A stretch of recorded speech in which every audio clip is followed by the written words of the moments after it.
Қайырлы күн достар, қалдарыңыз қалай? Менің каналыма қош келіпсіздер. Менің тұрақты көрермендерім және де жаңадан қосылған көрермендер. Сіздермен бүгін қайнатпалы қамырдан жасалынатын эклермен бөлісетін боламын. Өте керемет болып шығады. Бір жасағаннан шығатын рецепт. Және де мен бұрын ойлайтын, бұл эклерді қалай жасалынады, өте қиын болып көрінетін. Негізінде оп-оңай және де кез келген уақытта тез жасап жей беруге болатын рецепт. Және эклері негізінде сондай бір пропитканы қажет етпейтін тәттілердің бір түрі, тез дайындап, тез жей беруге арналған. Әдемі пирожнойлар жасайтын боламыз эклерден. Сондықтан видеоның соңына дейін қараңыздар. Егер де маған әлі де тіркелмеген болсаңыздар, подписаться батырмасын басып, және де жанындағы қоңыраушаны басып, тіркеліп алыңыздар. Менің видеоларымды өткізіп алмаңыздар. Ең бірінші қамырын дайындаймыз. Ол үшін бізге осындай шұңғылдау темір ыдысқа отқа қоя алатындай ыдыс болуы керек. Су, сүтті құямыз. Бірденнен осы кастрюльдеріңіздің астын қосыңыздар. Бірденнен бетіне сарымай саламыз. Қант және де тұз салатын боламыз енді. Осы масса қайнағанға дейін күтеміз. Май еріп, массамыз қайнауы тиіс.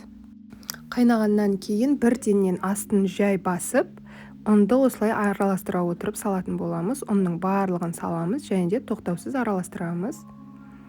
Асты қатты басулы болуы керек.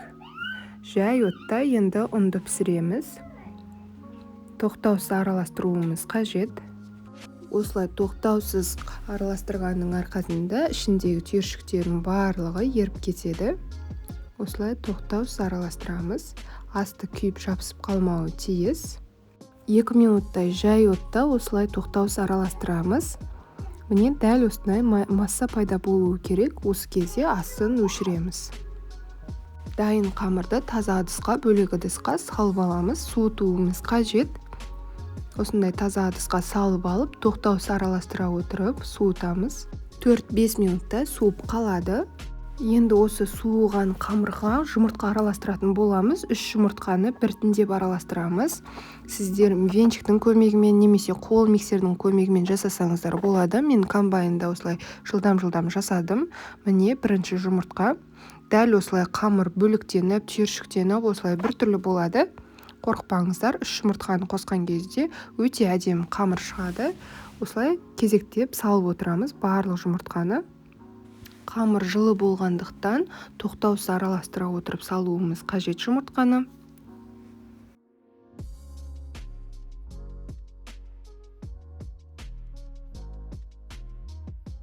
Міне қамыр дайын болған қамырды кондитерлік қапшыққа салып аламыз.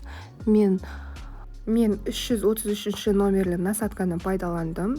Егер де сіздерде ол болмаса, өздеріңіз қалаған кез келген насадканы пайдалансаңыздар болады. Міне дәл осылай қапшыққа барлығын түгелдей салып аламыз. Бір қапшыққа сияды, кішірек бір кондитерлік қапшыққа. Противеннің бетіне міндетті түрде тефлоновый коврик немесе пергамент бумагасын төсеңіздер. Негізінде жабыспайды, өздеріңіздің қалауларыңызша бұлда. Осылай 9 кольцо жасап шығамыз. Негізінде осы бірінші салған кольцом сияқты жасасаңыздар болады. Мына жерде байқасаңыздар, мен үстіне қарай шығардым. Бұлай шығармай қойыңыздар. Бірінші осы сыққан жерімізге қайта жеткен кезде тоқтатсаңыздар болғаны. Өйткені кішкене ісінеді, қайталап үстіне жаққаннан кейін қамырды.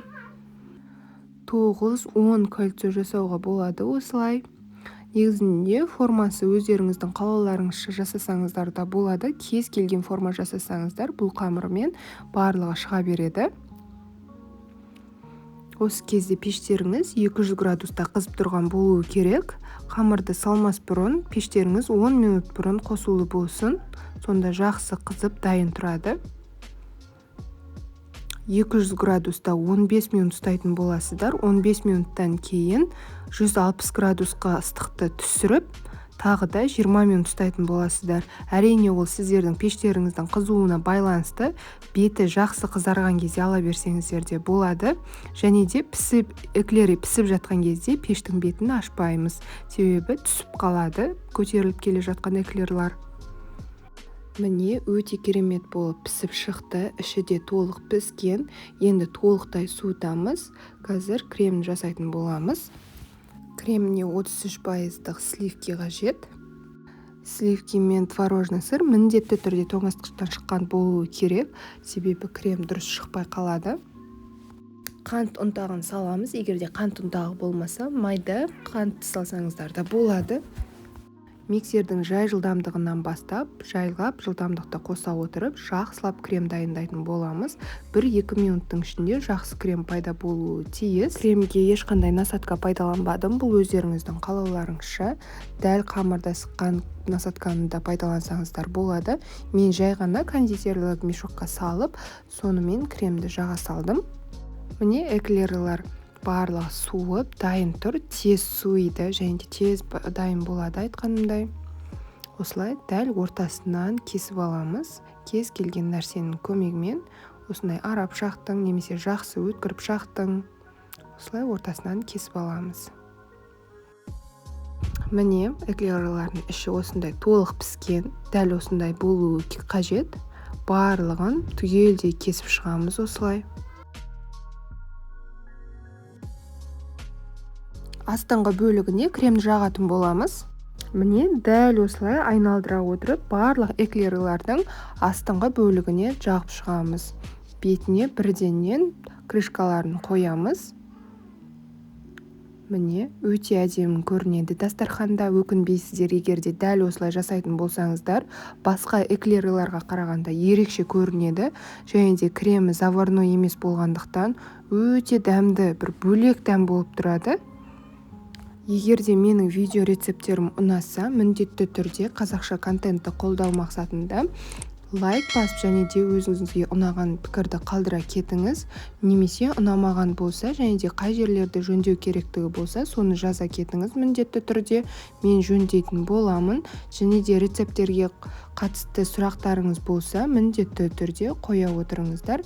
Мен қолым тиген кезде міндетті түрде жауап беретін боламын.